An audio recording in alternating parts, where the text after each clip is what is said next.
putra dari seorang supir angkot di kota Batu, Malang. Jangankan bermimpi soal mainan, bermimpi soal buku, kamar tidur sendiri aja nggak punya. Tetapi anak supir angkot di kota Batu, Malang ini mampu memiliki daya juang yang luar biasa sampai kemudian dia bisa ke IPB dan bekerja sebagai eksekutif di Nielsen, New York, Amerika Serikat. Dia adalah penulis dari kota Apple ke Big Apple, dan sekarang filmnya sudah diputar di bioskop 9 Summers and 10 Autumns. Inilah Iwan Setiawan. New York.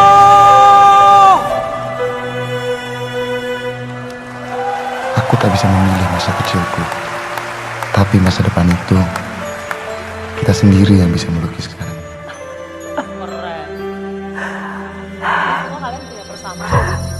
Beda-beda ini the way-nya. Siapa yang sudah punya? Makanya kalau ada Rossi Gosu Kampus tuh cepet daftar. 250 anak yang tadi diumumin Bayu bisa dapetin. Yang lain beli sendiri ya. Oke, I love this book. Kalian harus baca bukunya dan nonton juga filmnya. Ya, Mas Iwan Setiawan ini seorang anak supir angkot di kota Batu, Malang, dan kemudian menjadi salah satu top eksekutif di Nielsen, New York. Saya tiga tamu saya ini, tiga sahabat saya ini mengajarkan saya malam hari ini ya satu hal, bahwa sebenarnya latar belakang kita itu memang sedikit membentuk kita, tapi bukan yang menentukan masa depan kita. Karena sebenarnya adalah masa depan itu ada di diri kita masing-masing. Mas Iwan, I love this book. Saya paling sedih dan saya agak menangis ketika saya membaca tentang ibu Anda. Ya, ibulah yang mengatur berapa liter nasi yang harus ditanam tanpa tersisa keesokan harinya. Kapan kami harus makan daging ayam atau tempe? Ibu tahu barang apa yang harus digadaikan untuk membeli sepatu baru untuk anaknya dan mengatur pembayaran uang sekolah kami. Ibulah yang membelah satu telur dadar untuk 2 atau 3 orang. Ibulah yang selalu menyembunyikan tempe goreng supaya tidak dihabiskan salah satu anaknya. Kesederhanaan yang luar biasa itu tidaklah mudah kami cerna sebagai anak-anak dulu. Memang kami tidak bisa memilih masa kecil. Saya sangat terharu baca ini. Tell me about it. Saya nulis buku ini untuk keponakan-keponakan saya, biar keponakan-keponakan ini tidak terdiskonek sama histori keluarga. Seperti anak-anak alay-alay yang ada di sini, saya pengen gamparin ponakan-ponakan saya dengan buku saya. Ponakan saya hidupnya udah enak, saya bilang sialan banget hidupnya udah enak gitu ya. Abis itu bergadget, abis itu taunya, oh Om Iwan pernah jadi director di New York. Oh kakeknya bukan lagi supir angkot. Tapi mereka nggak tahu perjuangannya kayak gimana. Akhirnya saya yang 13 tahun jadi statistician. Akhirnya nulis, saya pengen menuliskan sejarah keluarga buat ponakan saya. Tapi don't make me cry gitu. Ibu saya itu orang yang sialan banget. Maksud saya incredibly brilliant. Ini orang yang menyelamatkan saya lewat kesederhanaan. Orang yang menyelamatkan saya lewat keprihatinan, dan itu yang membuat hidup saya indah gitu ya. Bahwa saya appreciate sesuatu,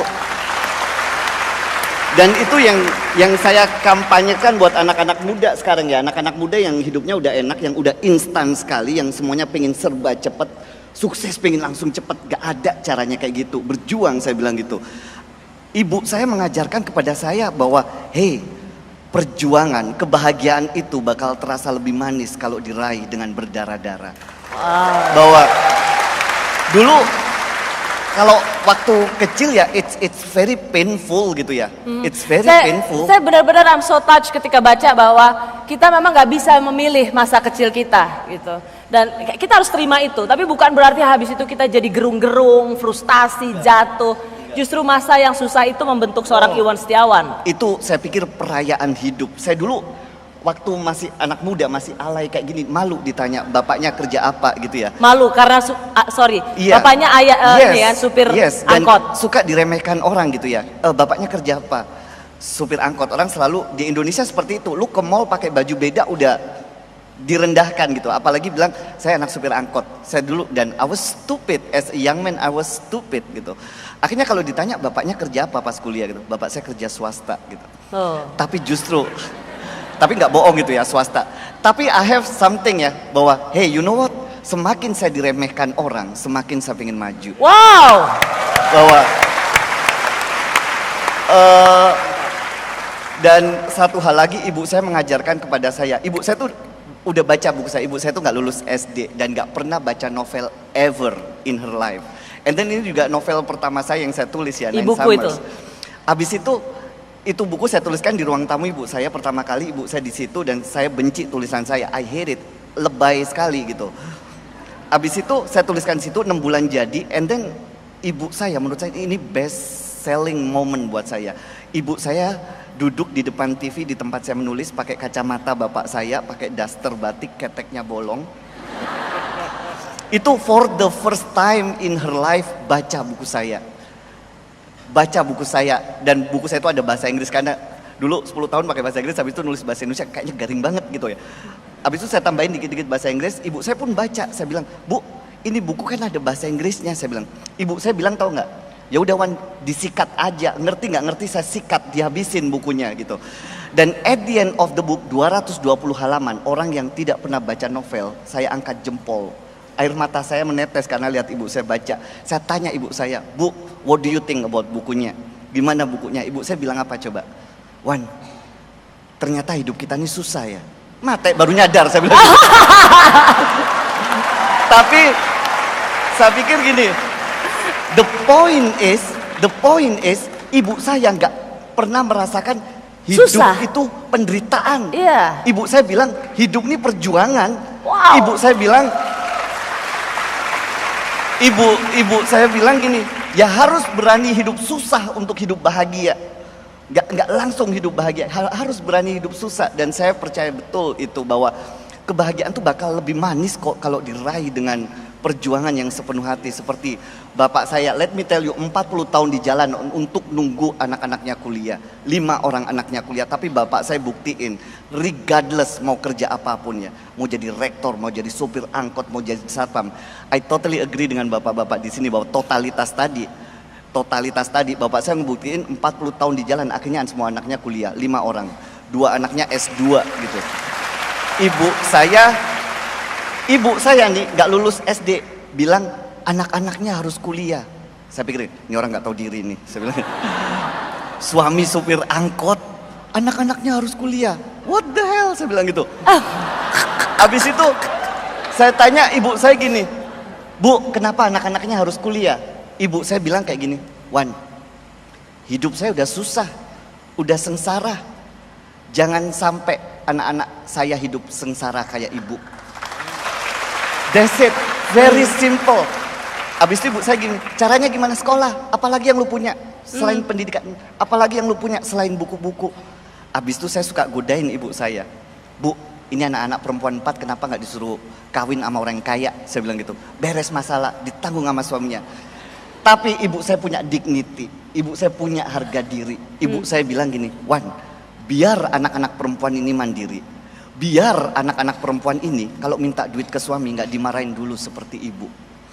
Dan ibu saya kejar itu cita-citanya. Dan itu yang menyelamatkan anak-anaknya. Dan itu yang saya bawa ke kampus-kampus, saya keliling kayak Rosi juga ya. Kita jatuh cinta ke kampus, spiritnya luar biasa. Dan saya tuh gatel lihat anak-anak muda yang masih lemes-lemesan seperti ini gitu ya. Seriously, saya ke kampus tuh buat gamparin anak-anak ini. Saya tanya, yang baca Pramudia Anantatur siapa? Coba ngacung. Berapa orang dari sini? Wih, keren. Wih. Ini UIN keren loh, rektornya keren soalnya. Saya sering ke kampus-kampus, saya lihat anak-anak ya di Indonesia baca Pramudia tuh dikit banget. Saya pikir gini, anak muda yang keren itu bukan yang gaya-gayaan keluar masuk mall, and then otaknya kosong. suka contoh gaya, tapi contoh gayanya Justin kayak gimana, Justin Bieber, and then Selena Gomez gayanya kayak gimana. Contoh gayanya, tapi mereka nggak tahu, misalkan punk, nongkrong, tato gitu. Nggak tahu buku apa yang mereka baca, nggak tahu mereka ke Barnes and Noble beli buku gitu ya. Saya punya keren yang baru tuh bukan gaya-gayaan lu keluar masuk mall and then bangga gitu. That's emptiness, saya bilang gitu. Keren sekarang menurut saya, anak-anak muda yang punya intelektualitas. Keren sekarang, saya pikir. Saya tuh pengen gini, Rosi. Saya pengen lihat anak-anak muda ya di busway, nongkrong di pinggir jalan, makan Indomie, bawa buku satu, nunggu sama baca, nggak texting, SMS. Saya pengen melihat, karena saya dulu di New York suka sendiri ya. Saya pengen banyak anak-anak muda nongkrong di kafe, nggak ngobrol aja, tapi duduk baca Pramudia Anantatur. Itu seksi menurut saya. Saya pikir gini, gig itu seksi. Gig itu seksi, di celebrate. Udah nggak ada. Kutu buku ya? Kutu buku itu seksi. Kutu buku, gig. Keren. Gak ada masalahnya. Gua Jawa, lu Cina, atau lu ini. Kalau ada anak muda, sorry. Gini.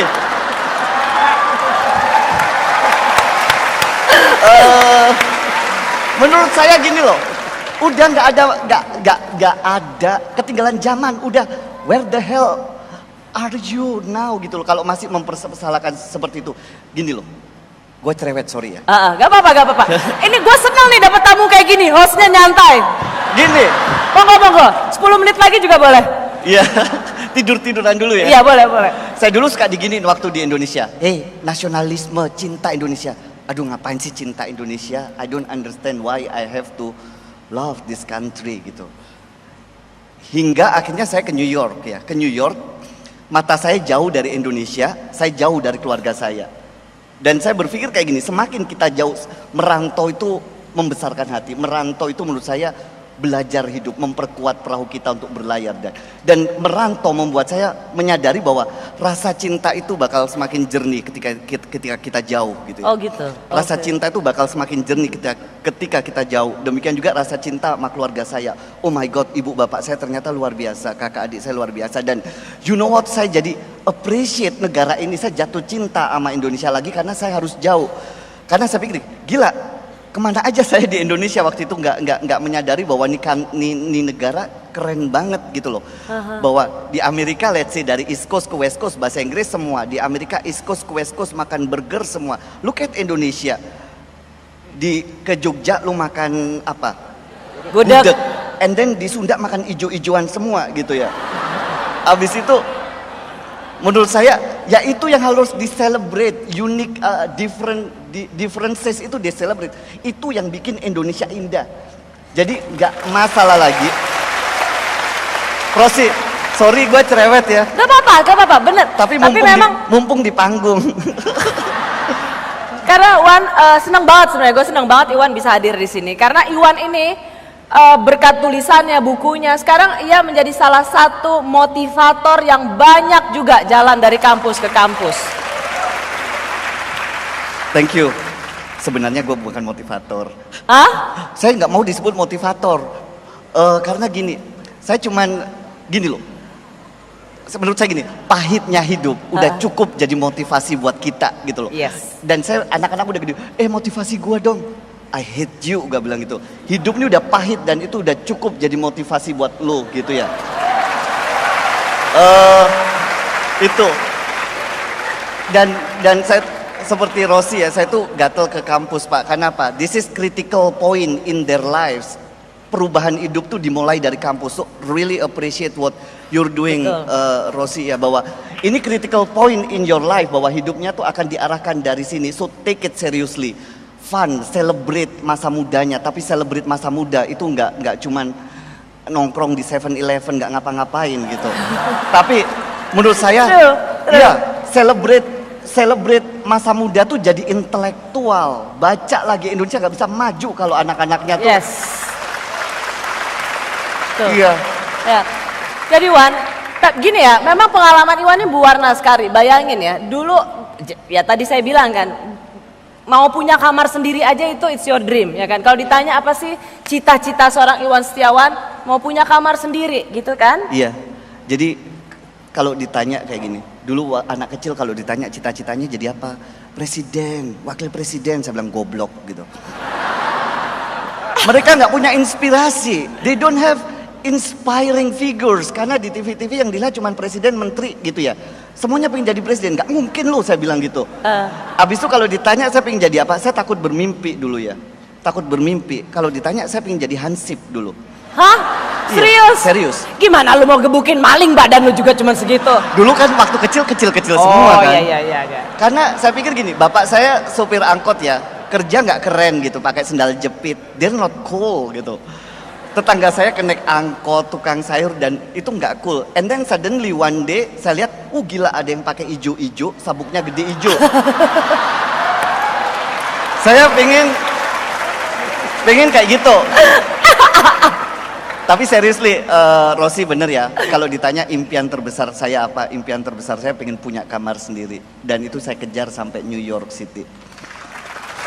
Jadi dulu kayak gini loh, tidur tuh kita punya 2 kamar, ukuran 6x7, 6x7, diisi 7 orang. Saya tidur sama kakak saya 2 orang, kadang kaki kakak saya tuh di muka saya, kaki kakak saya di ini. Sialan saya bilang gitu. Sorry. Abis itu belajar juga susah gitu Pak, belajar susah. Rumah saya tuh rame banget, pagi rame, siang rame, nengok dikit bapak saya, nengok dikit ibu saya.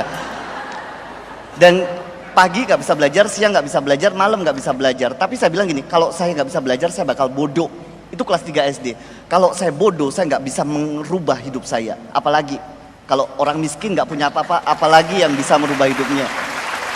Makanya saya bilang jadi intelektual, dan saya inspired by ibu saya, perempuan-perempuan kuat ini ya. Saya bilang ibu saya, she's not well educated tapi intellectually enlightened. Secara intelektual tercerahkan.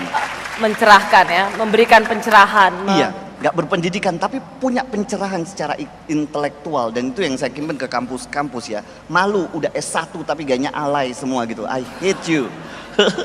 Ya. Dan saya suka gini, di filmnya Iwan Setiawan ini di bagian terakhir. Tapi sebelum itu, jadi memang udah kan biasanya banyak orang ketika dia berasal dari keluarga miskin, susah banget hidupnya. Dan ketika dia menjadi orang kaya, kadang-kadang dia mau putus hubungan dengan masa susah itu. Karena jadi malu-maluin, dia putus sejarah. Tapi justru seorang Iwan pergi ke Amerika, New York gitu. Flatnya juga di tempat bagus, udah dapat gaji yang gede. Tapi justru kembali ke Jakarta. Memang pertanyaan saya sih ke Iwan, are you crazy? Rada edan sih emang. Jadi waktu saya pulang ke Indonesia, banyak yang bilang, Iwan, bos-bos saya tuh, this is brave decision. Tapi cuma 2 orang, yang lainnya, are you out of your mind? Are you crazy gitu. Mungkin saya udah gila kali emang ya. Middle age crisis juga mungkin gitu. I don't know why gitu. Tapi saya pikir kayak gini, sukses bisa saya kejar di New York. Hidup mapan bisa saya kejar di New York, tapi menurut saya hidup saya lebih berarti di sini gitu. Hidup saya bisa lebih dengan keluarga saya, dengan ibu bapak saya, dan let me tell you. Gini, kalau saya mau karir bagus, sukses bagus, saya bakal di New York. Tapi I decided to go back di Indonesia ya. Gembel lagi saya, tapi saya nggak takut gembel. 2 tahun di Indonesia, akhirnya saya ada opportunity tuh dekat dengan bapak saya. Bapak saya tuh suka nganter saya talk show Pak. Tapi bapak saya minder, jadi kalau ada talk show sini bapak saya di parkiran nunggu gitu ya. Minder, nggak pernah ketemu orang, dan bapak saya nggak pernah. And then suddenly ada teman-teman yang kayak di sini keluar ruangan bilang ke bapak saya. Orang yang dengar talk show saya bilang ke bapak saya, bapak yang hebat, bapak luar biasa. Bapak saya bingung mau jawab apa gitu. Saya di sebelah bapak saya bingung. Dan saya ngeliat bapak saya bingung tuh, nggak tahu ngomong ngapain. Akhirnya air mata menetes dari bapak saya, dan menurut saya, gila.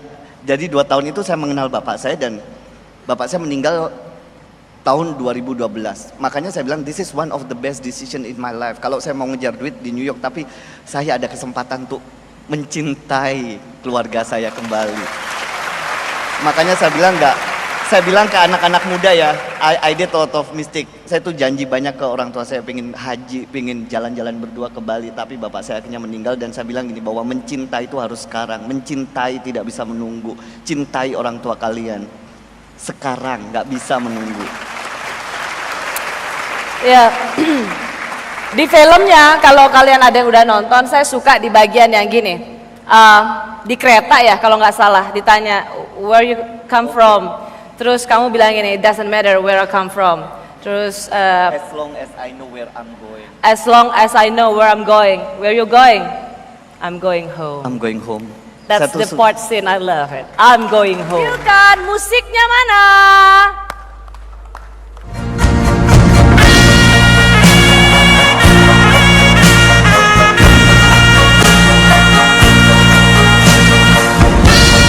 Inilah Wakil Gubernur DKI Jakarta, Basuki Purnama.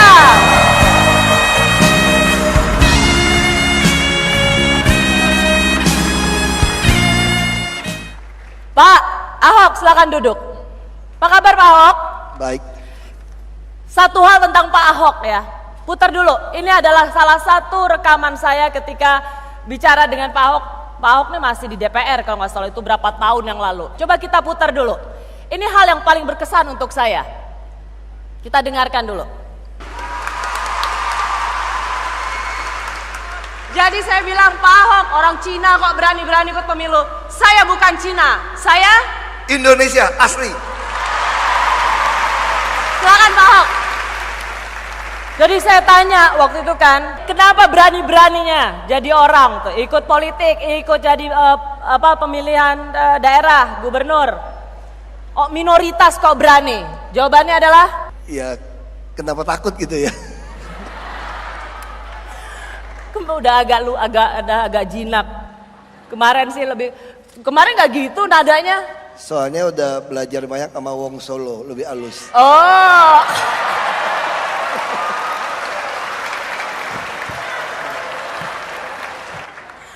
Ini adalah foto, masih ingat nggak? Ini foto yang sangat legendaris nih, legend. Karena foto ini adalah foto yang kemudian ini peristiwanya diunduh ke YouTube waktu marah-marah, ya kan? Selain kepala dinas PU, terus ada juga yang waktu internal nggak ada laptop, jadi itu loh, itu ekspresi tiap hari itu. Kalau tiap hari mukanya udah gak kayak begitu, udah kayak pepaya dong. Itu juga kan orang cuma lihat ujungnya. Itu sudah yang keempat kali, pertemuan yang keempat kali sebetulnya. Jadi waktu pertemuan pertama saya sudah katakan bahwa Anda harus potong 20% minimal. Tapi minggu depan ketemu tidak lagi dipotong. Nah, minggu depan lagi ketemu tidak lagi dipotong. Nah yang keempat terus terang saya lupa ada kamera. Ya, dan saya juga tidak tahu bahwa ini di DKI ini yang marah-marah di-upload ke YouTube. Ya sejak itu saya bilang, kalau Anda mau upload ya upload semuanya supaya masyarakat bisa ngelihat kan. Jangan cuma sepotong yang marah-marahnya gitu. Ya udah di-upload semua. Nah pas terakhir kita sudah tidak mau upload lagi. Tapi dari TKI, TKW di luar negeri malah SMS. Tahu dari mana SMS-nya? Saya sebutin nomor handphone saya kan. Saya lupa ini di-upload. Oh. Jadi SMS, Pak, kok sekarang tidak di-upload lagi, Pak? Kami ini tiap kali liburan nunggunya nonton film YouTube Bapak gitu loh. Oh.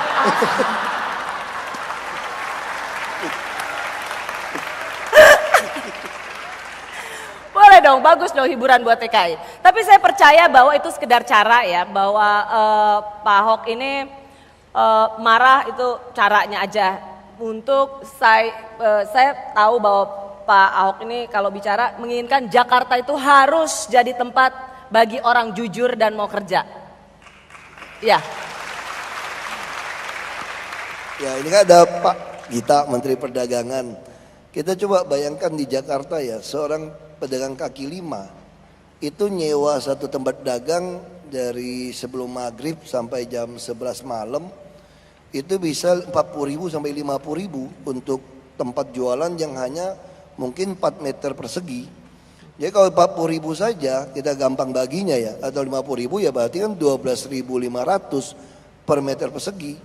Kalau kita kali 30 hari itu dia nyewanya itu 375.000 untuk 1 meter persegi. Sedangkan di mall-mall itu kalau bukan yang toko depan pelataran itu paling 120.000 per meter persegi. Nah, kenapa PKL tidak mau dagang ke sana? Karena mereka tidak bisa bayar 2 tahun di muka.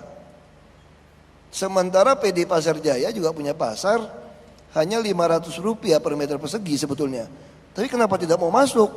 Masalahnya juga ada, mesti bayarnya 20 tahun di muka. Ya sama saja kan. Jadi yang kita bicara di Indonesia tadi Pak Gita juga sampaikan, kita kan jadi negara hebat. Tapi persoalannya adalah pendistribusian keadilan sosial, kehebatan tadi. Hari ini yang kaya bisa tambah kaya, yang susah tambah susah. Nah, kita pemerintah bertugas bagaimana menyediakan rumah susun kepada yang belum beruntung beli rumah. Di Jakarta hari ini orang gaji 10 juta tidak bisa beli rumah di Jakarta. Nah, saya tinggal di daerah saya tanya berapa harganya per meter? 20 juta. Bagaimana bisa beli untuk orang yang kelas. Nah, saya kalau bukan belinya waktu 4 juta juga tidak bisa beli. 20 juta per meter. Nah, jadi kita harus menyediakan rumah susun, bukan rusunami. Karena kalau rusunami rata-rata menjual. Ya makanya bikin rumah susun itu kan bagus. Makanya berhenti berantem sama Komnas HAM. Kita bukan berantem sama Komnas HAM sebetulnya. Ini sih udah malas ngulang-ngulang lagi sebetulnya ya. Gak usah diulang. Kita udah mulai sosialisasi sejak Januari sebetulnya. Saya beberapa kali bicara di depan 2.000 orang yang banjir. Saya katakan itu Waduk Pluit itu kalau robo 2,8 meter airnya, itu bisa mati 17.000 orang di dalam itu. Jadi tolong pindah rumah susun katanya jauh, Marunda.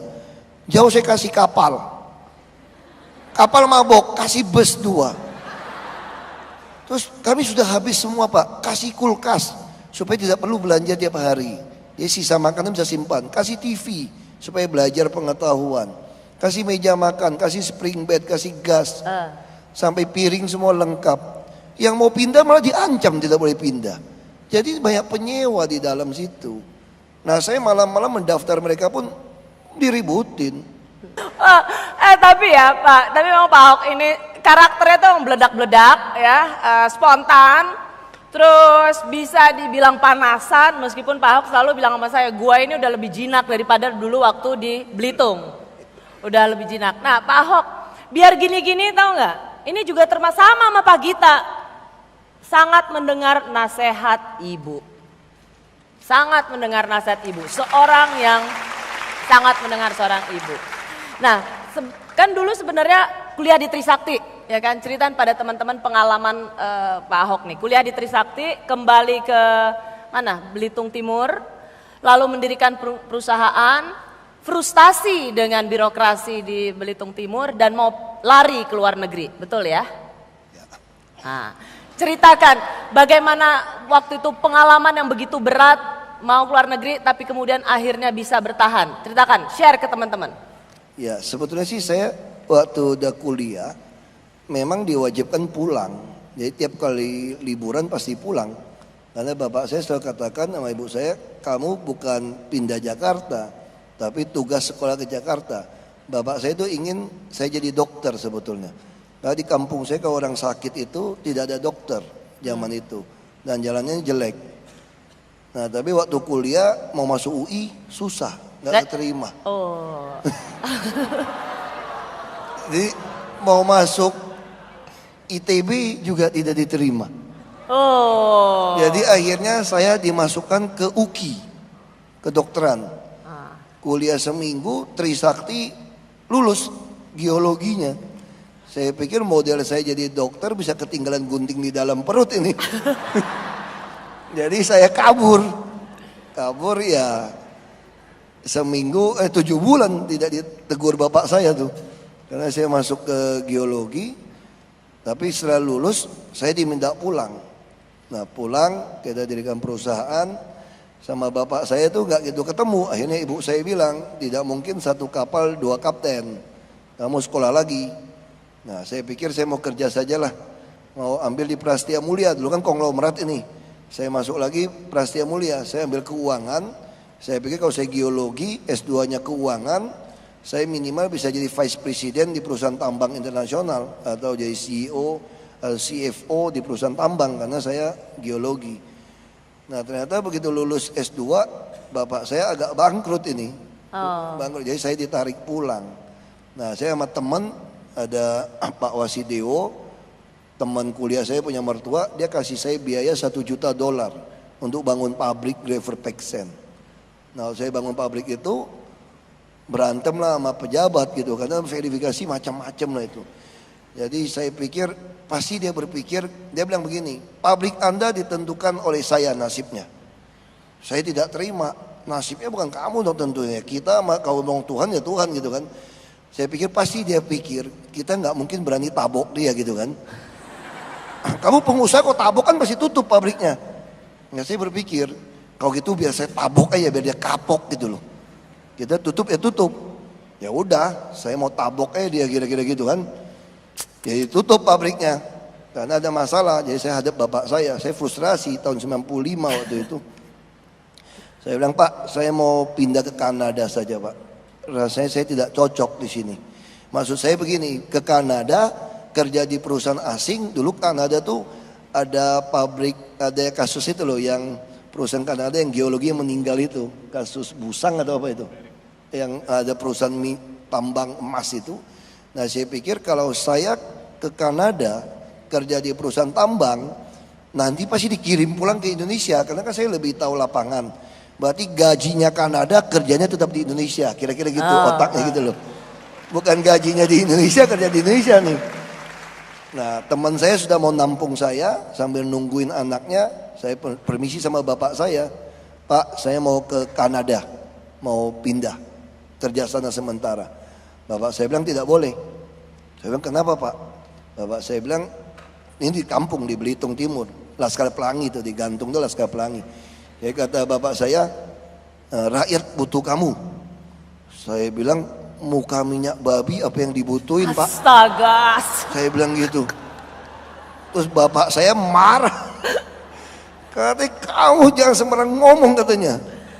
Kamu bisa kebayang nggak katanya, kamu yang punya sekolah S2 dengan rumah istilahnya paling besar, paling bagus di kampung, punya pabrik yang $1 juta saja dikerjain, apalagi rakyat biasa. Ya kamu harus lawan katanya. Terus kan bangkrut ini, ya bapak saya tidak heran kamu bangkrut. Kan pepatah Tiongkok kuno bilang begini, orang miskin tidak bisa lawan orang kaya. Orang kaya ya jangan nantang pejabat, ya bangkrut. Ya kamu ya tidak heran bangkrut, nantang pejabat. Nah terus bapak saya bilang, nah kalau kamu mau lawan pejabat, ya jadi pejabat sana. Saya pikir, waduh mana cocok jadi pejabat. Tadi kalau bapak saya sudah marah, saya tidak mau ladenin, saya diam aja. Nah terus bapak saya meninggal tahun 97. 97, saya juga mewarisi urusan sosial. Yang datang ke rumah, ya minta berobat, ya mau sekolah, rumah mau roboh, terutama sakit. Nah saya tidak sanggup lagi nolong sebagai pribadi. Saya juga bingung masuk politik bagaimana caranya gitu kan. Saya ini jangankan AMPI KNPI, pramuka aja tidak pernah ikut. Karena ibu saya takut saya dikerjain orang pramuka gitu kan. Karena bapak saya ini juga mulutnya juga agak ember gitu, ngoceh. Ngata-ngatain pejabat melulu, jadi banyak pejabat tidak suka sama bapak saya. Ya kita bisa dikerjain terus. Jadi milih masuk politik dan menjadi pejabat itu emang untuk mengubah ini kan, mengubah saya ini kecelakaan birokrasi. Enggak, saya ini kecelakaan politik sebetulnya. Saya dulu hanya berpikir waktu sudah tidak sanggup, terus diajak masuk politik dari Ciil, Dr. Sarir, Partai Perhimpunan Indonesia Baru. Katanya kita tidak bisa jadi penonton, masih turun, kita lawan katanya sekarang. Wah saya tertarik juga, ini partai akal sehat. Kita didik rakyat untuk pintar, bukan disogok. Terus saya lihat doktor-doktor semua gitu kan, wah ini menarik nih. Saya ikut, terus kenapa ikut? PIB, cocok partai ikut Basuki, udah saya ikut aja. Ikut aja udah, nekat. Nah masuklah saya ke partai itu tahun 2003. Nah saya diminta ke DPR RI. Saya bilang saya tidak minta DPR RI. Ya maunya apa? Saya mau jadi ketua partai saja di kabupaten. Untuk apa? Saya ingin menangkan partai saya mau mencalonkan camat, Pak Camat yang saya kenal yang baik. Dulu kan bupati dipilih lewat DPRD.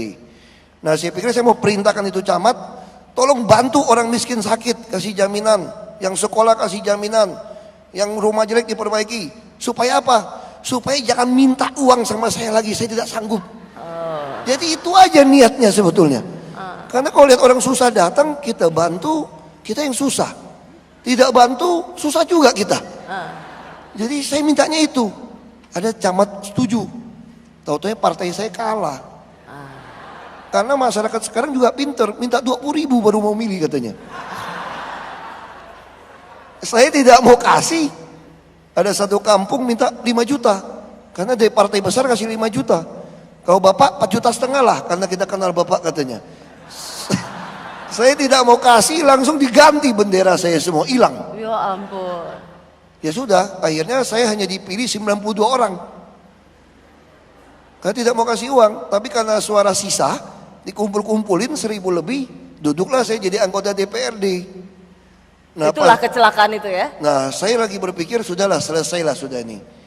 Terus Pak Camat yang baik ini, saya kenal panggil dia abang, dia datang pagi-pagi. Jam 6 ke rumah, bilang sama ibu saya, mana si Ahok? Terus saya ketemu, kenapa bang?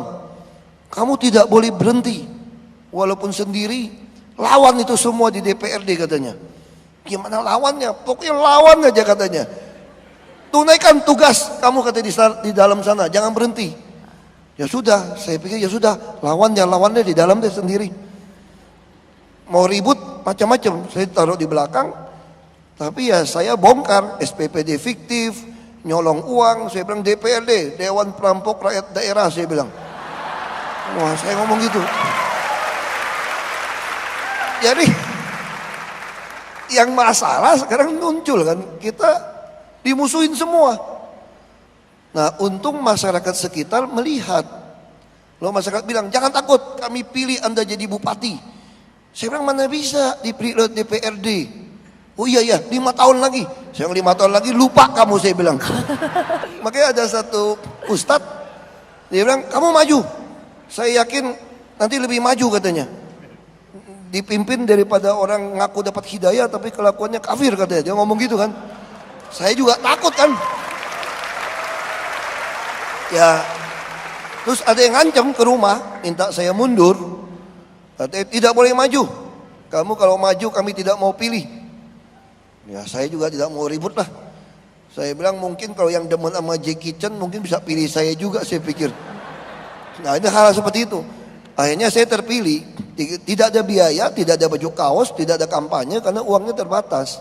Tidak ada kampanye. Kalau dicek di KPUD Belitung Timur, mungkin di seluruh Indonesia saya lah calon bupati yang tidak pakai jadwal kampanye. Dan tidak bagi baju kaos. Tidak kampanye. Kenapa? Tidak ada uang, tidak ada yang mau dukung.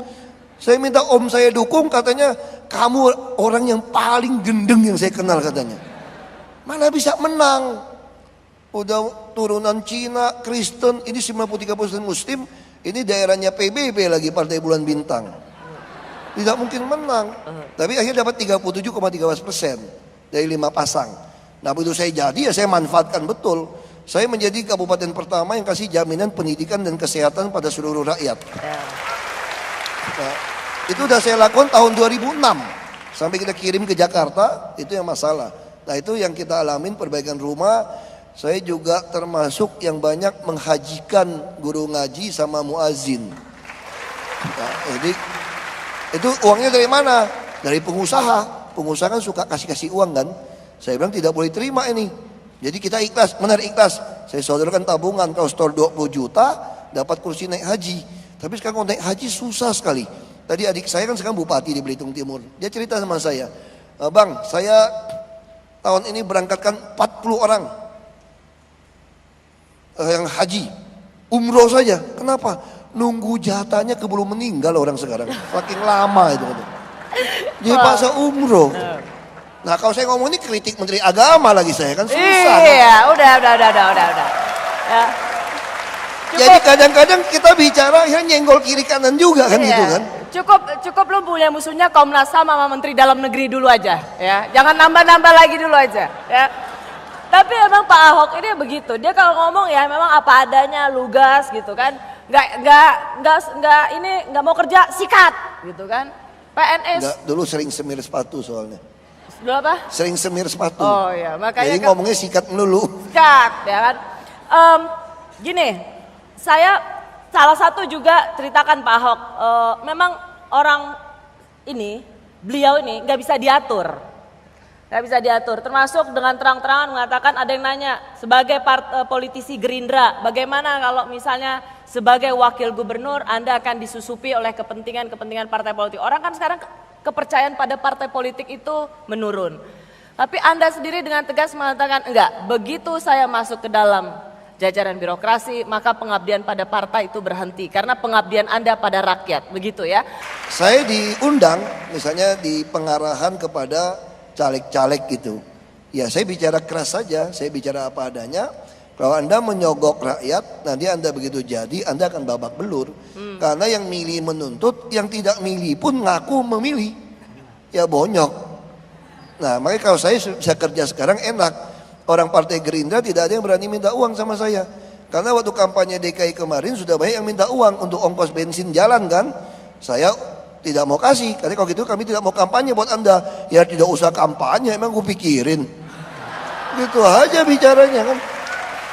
Jadi dua narasumber sini kalau teman-teman bisa lihat ya benang merahnya Pak Gita, Pak Ahok, masing-masing dengan caranya sendiri, tapi satu loh yang saya lihat, semuanya itu memiliki semangat untuk tunaikan apa yang menjadi kewajibannya, nggak pernah menyerah. Pak Gita, Pak Ahok, semuanya memiliki di masa mudanya yang membentuk beliau sampai sekarang itu punya semangat untuk nggak akan pernah berhenti dan menunaikan apa yang memang sudah jadi kewajibannya. Aduh. Pak Gita ini ya, Pak Gita ini sekarang aja kelihatannya gini, kita tanya dulu, sebenarnya cita-cita awalnya Pak Gita apa? Mau jadi musisi. Musisi. Ya. Yes.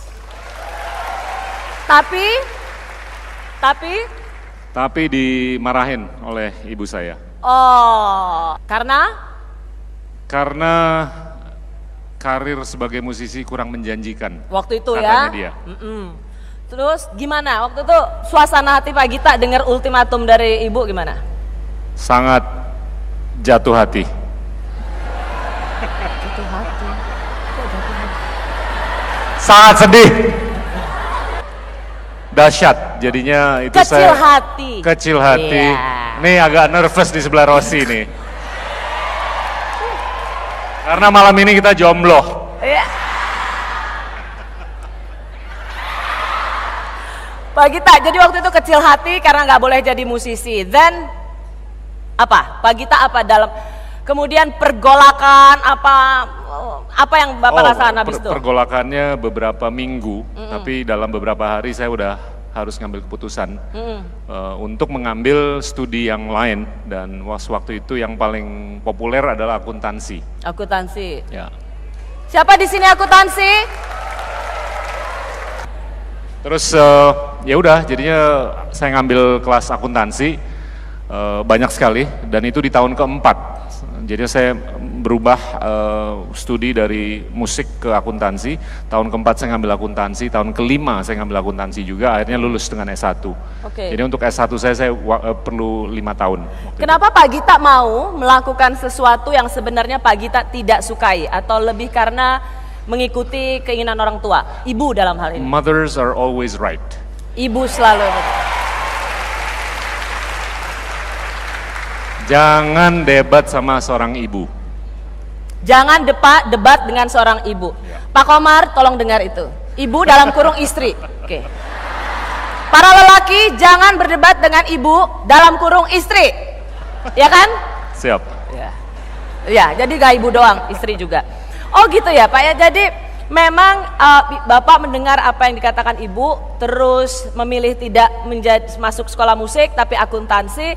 Terus perubahan apa yang terjadi pada seorang Gita Wirjawan? Oh banyak, jadinya lifestyle saya berubah, cara berpikir saya berubah, yang tadinya agak sangat artistik, terus harus lebih terstruktur, debit, kredit, profit and loss, terus jadinya harus lebih terstruktur dan itu perlu waktu dan adaptasinya. Alhamdulillah saya bisa melakukan adaptasinya dan lulus dengan gelar S1-nya, terus bablas saya ngambil CPA, Certified Public Accountant, saya ngambil MBA, saya ngambil MPA, saya ngambil CFA, semuanya lulus. Tapi itu nggak pernah ada di benak saya dari kecil sampai saya umur mungkin 21. Karena saya cita-citanya waktu itu mau jadi Jimi Hendrix atau Miles Davis atau tokoh-tokoh legenda lah yang saya sangat gemari, tapi ya itu dahsyat perubahannya. Tapi alhamdulillah bisa. Dan itu karena saya sangat mengikuti advice dan amanah dari ibu saya. Ya. Kesulitan apa atau pengalaman yang Pak Gita rasa terburuk seperti apa yang pernah Pak Gita alami, tapi justru sekarang Pak Gita merasa, oh that's the best experience that I've ever had. Tapi waktu dulu merasa, waduh ini udah paling gila dan paling jahat, tapi justru itu sebenarnya paling berarti sekarang. Yang mungkin salah satu yang paling sulit yang saya harus lewati itu adalah sewaktu saya berangkat ke Amerika. Saya ke Amerika dari India, lulus SMA, usia 17 tahun, saya dapat beasiswa musik. Terus, makasih. Tapi beasiswa musiknya tuh nggak penuh, nggak 100%. Jadinya sisanya tuh saya harus memenuhi sendiri. Dan saya cuma dibekali oleh orang tua saya, itu mungkin sekitar $3.000. Ya, dan uang sekolah itu mungkin kurang lebih $15-20.000, belum living expenses dan segalanya. Dan itu adalah bekal atau modal yang diberikan ke saya oleh ayah saya, dan saya nggak pernah minta lagi. Dan saya survive di Amerika selama 12 tahun. Wow. Jadinya saya nggak pernah. Tunggu, $3.000 masa itu dan that's it? That's it.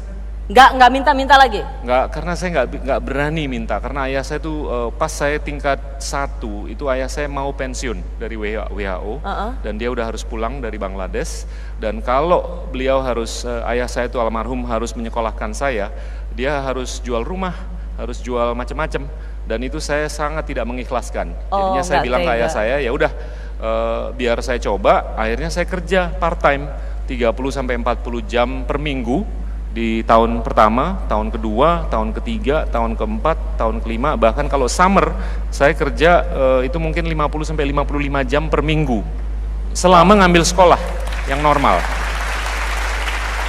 Dan itu macam-macam yang saya kerjain, ya bersihin tinja, cuci piring. Seriously? Oh iya, apapun saya kerjakan, ya dalam batas normal. Oh ya, maksudnya even Yang wajar. pekerjaan-pekerjaan yang Iya. kalau kita mungkin nggak mau gitu, karena Betul. jorok, karena janitor Iya. gitu kan. Jadinya saya main piano di klub, saya cuci piring, saya jadi supir, saya jadi tour guide, saya jadi operator, saya macam-macam lah saya kerjain. Tapi alhamdulillah setelah 12 tahun saya bisa cerita ke orang tua saya bahwa dengan modal bapak yang kurang lebih $3.000 kayaknya IRR-nya cukup tinggi. Internal rate of return, jadi return on investment-nya ayah saya itu cukup tidak rendah. Nah itu mungkin banyak fase-fase hidup saya yang memberikan perspektif yang agak cukup membentuk karakter saya. Tapi saya rasa ya Pak Gita ya, jarang sekali ada anak di usia itu. Umur berapa sih Pak Gita? Saya rasa 18, 19, 17 tahun waktu itu berangkat ke luar negeri, hanya dikasih sejumlah uang, habis itu menyatakan komitmennya nggak akan minta uang lagi pada orang tua, karena kalau minta lagi orang tua akan jual rumah. Jadi lebih baik dia yang kerja untuk dirinya sendiri. Saya rasa umur segitu luar biasa dimiliki oleh seorang anak, ya Pak. Kita biasanya umur segitu pasti bawanya, Pak minta, Bu minta, ya nggak? Kalian gitu nggak? Jadi tapi saya yakin pasti ada di antara kita yang juga memiliki sikap seperti itu, dan saya salut sekali. Saya salut untuk Pak Gita di masa mudanya, dan juga pasti saya yakin teman-teman di UIN ini juga ada yang begitu. Termasuk pernah menjadi waitress di McDonald. Enggak di McDonald, di kafetaria. Di saya kafetaria. masak, masak ayam, bikin pizza, bikin hamburger, semuanya saya tahu waktu itu. Oh, apa yang melatar belakangi Bapak Gita Wirjawan sehingga balik ke Indonesia, padahal Bapak sudah bagus kerja di luar negeri? Sederhana, saya cinta negara saya.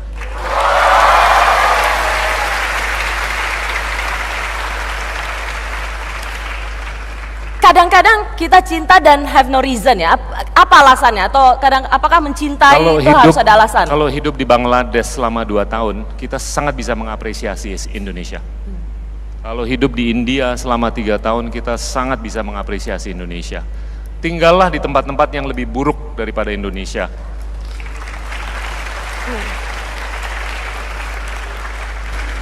Dan Pak Gita sudah melalang buana ke mana-mana gitu ya, sudah mendapat posisi yang luar biasa di perusahaan ternama, tapi memilih kembali dan bilang mencintai Indonesia.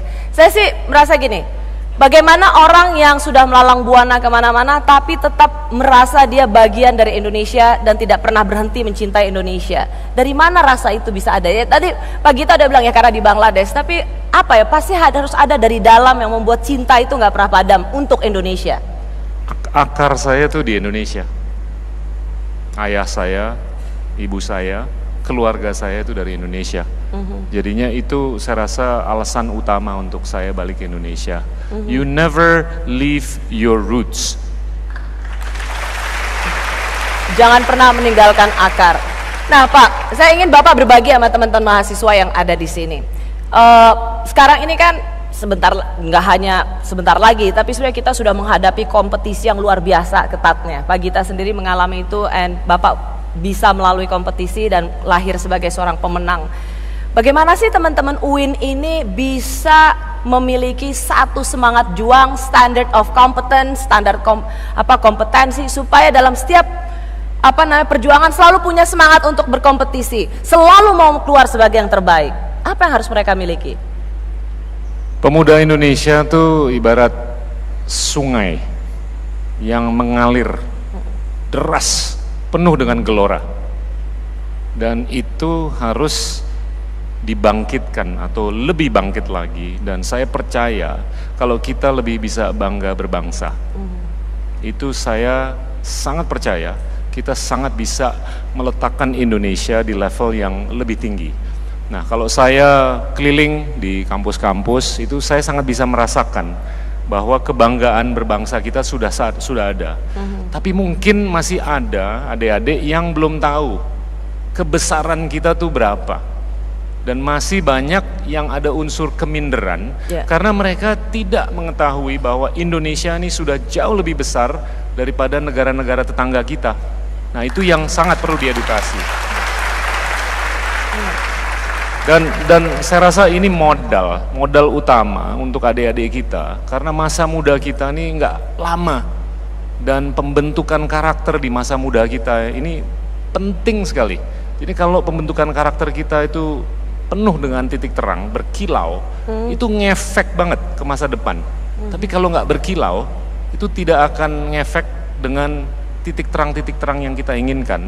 Jadi ini penting untuk kita memberikan semangat sebanyak mungkin, sesering mungkin ke adik-adik di seluruh kampus termasuk UIN, agar mereka tuh lebih tahu bahwa Indonesia ini adalah negara yang ekonominya sudah sebesar 10.000 triliun rupiah tahun lalu, 4 kali lipat dari ekonomi Malaysia, 5 kali lipat dari ekonomi Singapura, 2 kali lipat dari ekonomi Saudi Arabia, dan beberapa kali lipat dari negara-negara bule yang sampai sekarang kita masih seringkali minder. Nah, ini nggak perlu. Ini udah bukan waktunya untuk kita minder menghadapi kawan-kawan dari manapun.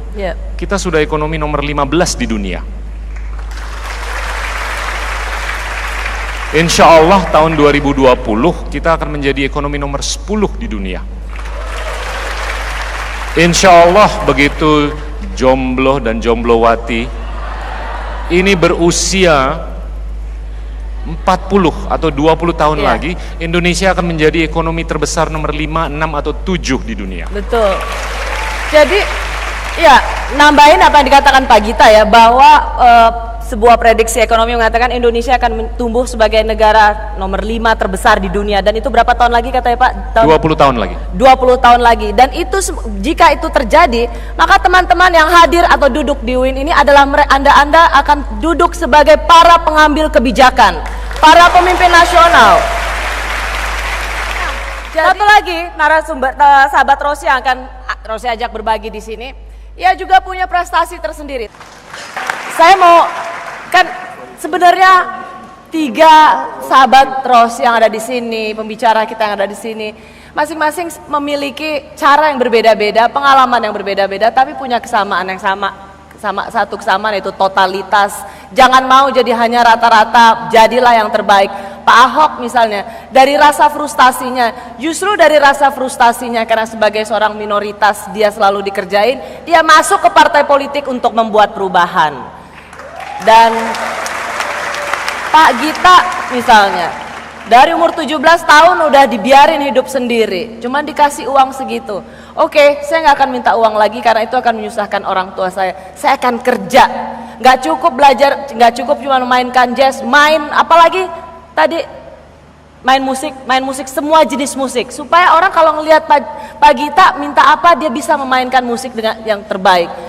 Begitu juga dengan pekerjaan ya, begitu juga dengan Iwan. Saya berharap teman-teman di sini bisa ikut merasakan kebanggaan mereka terhadap Indonesia, karena mereka bangga pada Indonesia, karena itulah mereka selalu mau melakukan yang terbaik. Sebelum saya memperkenalkan teman-teman mahasiswa berprestasi di sini, saya mau tanya, Pak Ahok, nasionalisme untuk Pak Ahok apa sih? Saya kira kita bisa terjemahkan masing-masing gitu ya. Kalau bapak saya sih mengatakan begini, tugas kita itu tadi, nasionalisme, ya kita wujudkan cita-cita para proklamator. Salah satu yaitu wujudkan keadilan sosial. Jadi kalau kita kasih perumpamaan begini, kalau kita masuk ke UIN ini kalau digebukin, dirampok, lalu karena ada Pak Rektor kita dibantuin, itu namanya bantuan sosial. Jadi kalau kita jamin siapapun masuk ke sini, tidak ada yang digebukin dan dirampok, itulah keadilan sosial. Makanya sila kelima kita itu keadilan sosial, bukan bantuan sosial. Jadi BLT itu salah tuh Pak, mesti lapor Pak. Udah. Ini loh, seneng banget loh. Ampun deh. Pak Gita, nasionalisme, sesuatu yang kata orang abstrak, sebenarnya kita melakukan banyak hal yang bersifat nasionalisme setiap hari. Tapi apa nasionalisme untuk seorang Gita Wirjawan?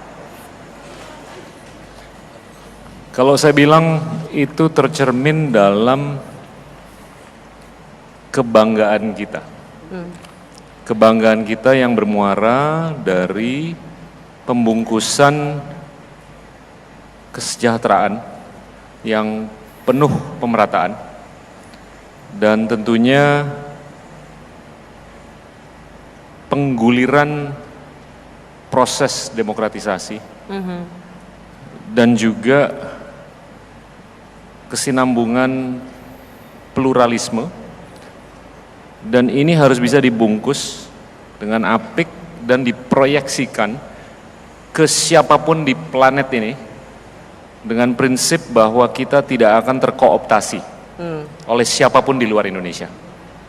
Jadi kita nggak boleh geser dari prinsip bahwa yang penting untuk rakyat kita, untuk kepentingan kesejahteraan yang kental dengan pemerataan, itu tidak boleh terkooptasi. Yes. Dan itu akan sangat menjadi sumber kebanggaan kita. Iwan Setiawan, nasionalisme untuk kamu?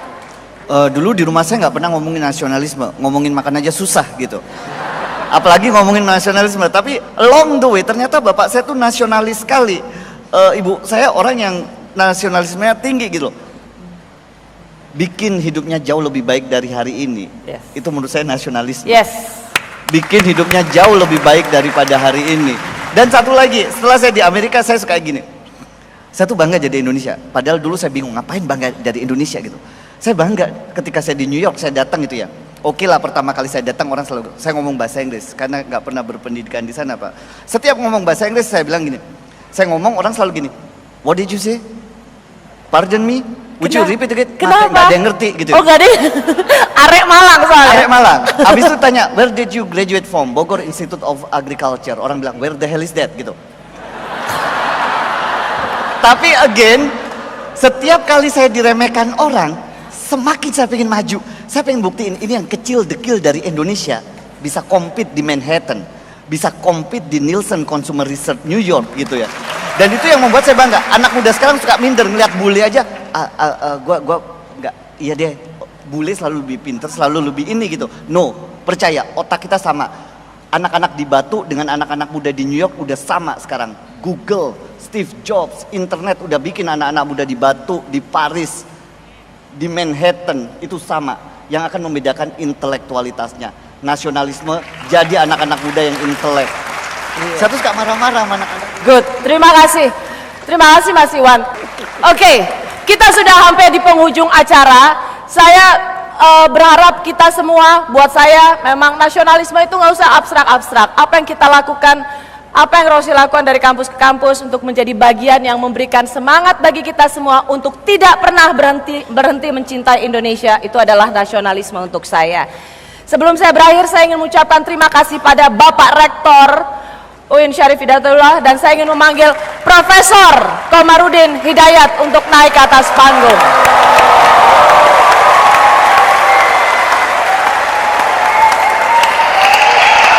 Siapkan 1 menit last message, pesan terakhir untuk teman-teman. Satu menit aja. Closing statement.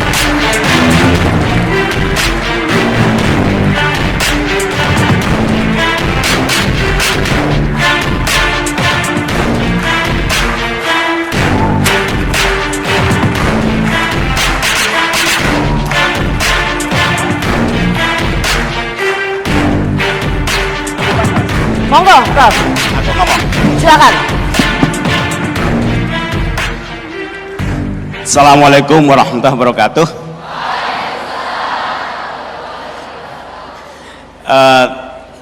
Tidak perlu saya ulangi lagi ya. Saya senang dengan kehadiran 4 rekan saya. Ini masing-masing punya kehebatan yang pasti memberi inspirasi pada kita. Saudari Rosi, seorang aktivis yang selama ini bergerak dalam bidang penyiaran, tapi go beyond, sehingga dia ini orang yang resah, yang selalu kreatif, yang galau, tapi menghasilkan satu relasi produktivitas yang luar biasa, gitu kan. Jadi kawan-kawan UIN yang selama ini mulai merintis karir di dunia apa itu? Presenter ya. Dia ini bermula dari sana, tapi rupanya sekedar sebagai ampiran saja, gitu kan. Terus bermetamorfose. Pak Gita dan semuanya ini mengingatkan diri saya. Ada kesamaan. Yang sulit itu masuk Jakarta. Sekali Anda bisa masuk Jakarta, kalau Anda kreatif, punya moral, akhlak, punya kreativitas, semangat, aduh begitu banyak.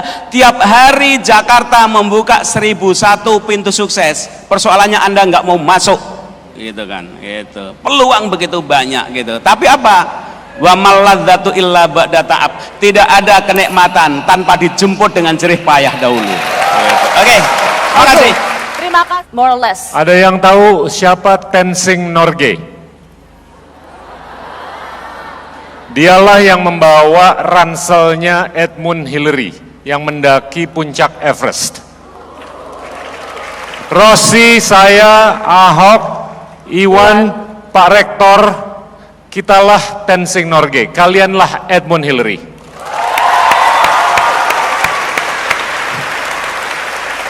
Ilangin keminderan. You are bigger than who you think you are. Bangga berbangsa. Thank you Pak Gita. Pak Ahok. Saya cuma mau pesan, kalau kita suka mengkritik pejabat, ngeritik pemerintah, kalau kita bilang republik ini tidak baik, itu setengah dosa kalian yang tidak mau masuk ke politik. Iya. Jadi kalau namanya politik demokrasi itu, kalau yang baik tidak mau masuk, maka yang jahat lebih banyak di dalam. Nah, kalau ditanya apakah kita bisa berhasil atau tidak, saya ingat guru agama saya juga, Pak Rektor. Katanya apa? Manjada wajada.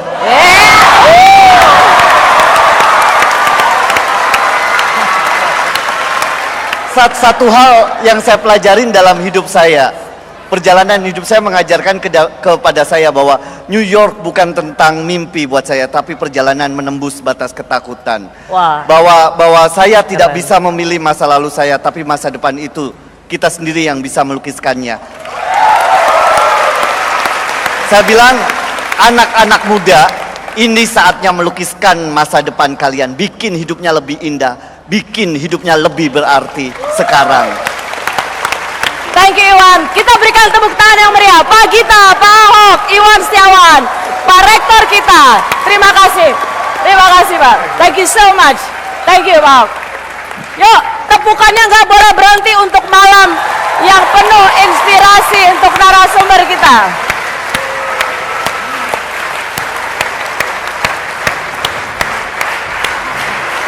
Simpenin bebek gua ya.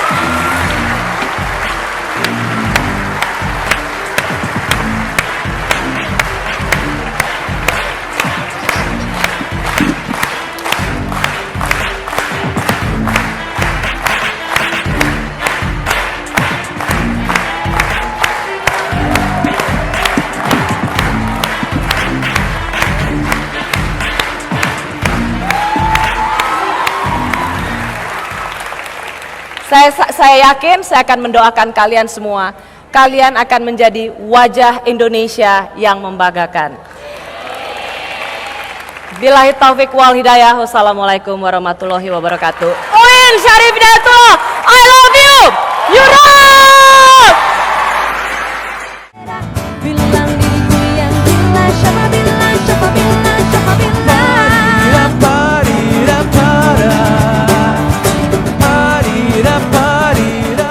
Saat ini saya sama teman-teman saya sudah hampir 3 tahun bersama. Kita sedang produce banyak produk. Salah satunya kita juga sedang mencari sponsor untuk mengembangkan suatu platform untuk mahasiswa untuk mendapatkan beasiswa. Jadi kita mengembangkan sebuah kamus dengan Kayak Google gitu. Ya seperti itu. Jadi pendekatan search engine gitu.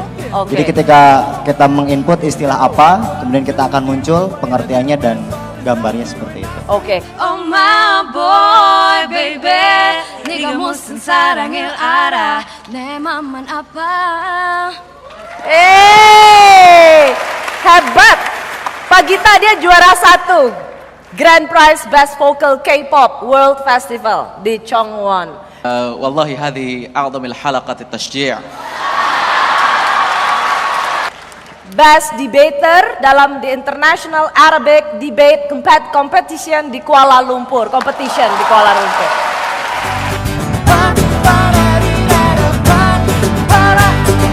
Siapa bilang, siapa bilang,